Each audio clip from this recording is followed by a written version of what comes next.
সন্ধ্যার ঠিক আগের মুহূর্ত, বুড়ি ঠাম্মি বাগানে ঢুকলো নতুন শাড়ি পরে ঠাকুরের নাম নিতে নিতে। কিন্তু আজ বাগানে একটা অদ্ভুত গন্ধ, ফুলের না পচা দেহের। দূরে শোনা যাচ্ছে একটা কান্নার আওয়াজ। বুড়ি ঠাম্মি থমকে যায়।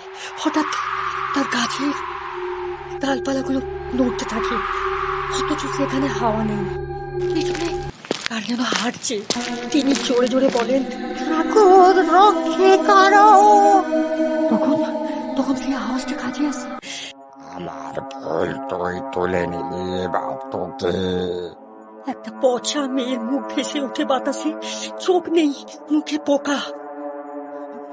মুস্তাম কাঁপতে কাঁপতে বলে, হরে রাম হরে রাম।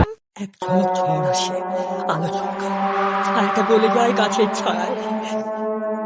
কেবল মাটিতে পড়ে থাকে এক জোড়া ছেঁড়া চুড়ি আর রক্ত মাখা ফুল।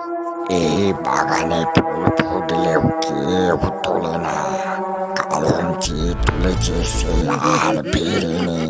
আপনার ভিডিওটি ভালো লাগলে লাইক